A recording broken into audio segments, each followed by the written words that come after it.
kaj je bil naš glavni motivator, glavni vzrok, zakaj smo mi kaj smo mi pričakovali od Kobi3 izposoje, je bila te nove funkcionalnosti.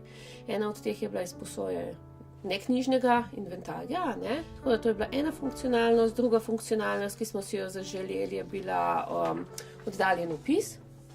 Tretja funkcionalnost, ki smo si jo zaželeli, je bilo, da bi se nekako lotili papirnega poslovanja, to je podpisovanje pristopnih izjav pa zadolžnic. Velika naša želja je bila, da bi uporabnik lahko od doma naročil gradivo, izbral lokacijo, kje vnuku naj ga počaka, glede na to, kaj želi uporabljati, ali želi uporabljati posebno zbirko, ali želi uporabljati veliko čitalnico, ali želi uporabljati časopisno čitalnico. Posebnost izposoje vnuku je v tem, da pri nas gradivo ni v prostem pristopu. In potem je ta posebnost, da velika večina gradiva ni za izposojo na dom. In zelo je pri nas močna izposoja gradiva v čitalnico. Zato je tudi mogoče fajn, ker ima Kobi3 izposoja možnost, da na podlagi dogovora z zapisnikom se naredi privzeta možnost ali izposoja v čitalnico ali izposoja na dom, tako da pri nas smo izbrali izposojo v čitalnico in mi smo dejansko testirali zadevo 2,5 leta. Mi smo v tem času testiranja imeli tudi 2 sestanka s predstavniki iz Izuma.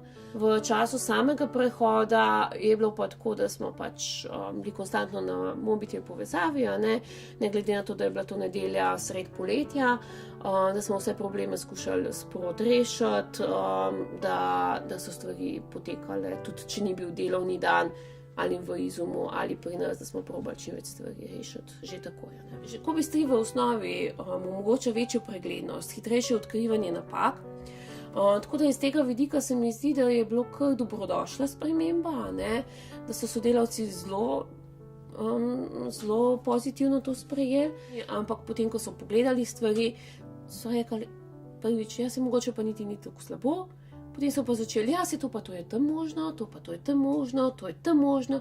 In na koncu moram reči, da smo pa že kar čakali na prehod, se ga bo pa Kobi3 izposoja, bo pa to lažje, bo pa to drugače, bo pa to boljše, so nekatere stvari, ki so tem večkrat drugačne, naprimer opisna maska je preveč razpršena, ker je bila prej na enem mestu, ampak če se človek navadi na neke določene postopke, je potem tudi to lažje osvojljivo.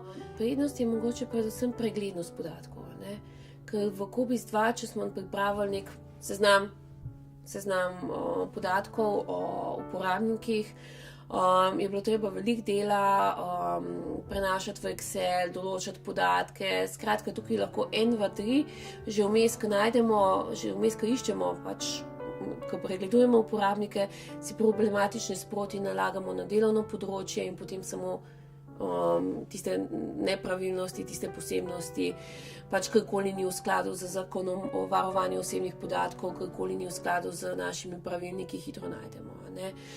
Prednost je mogoče tudi v pohitritvi nekaterih delovnih postopkov. Naprimer, pri nas vsako jutro pregledamo, kdo ni prišel po naročeno gradivo. To zdaj sistem zelo lepo avtomatsko zabeleži, katero gradivo je bilo naročeno, avtomatsko obračuna dolg.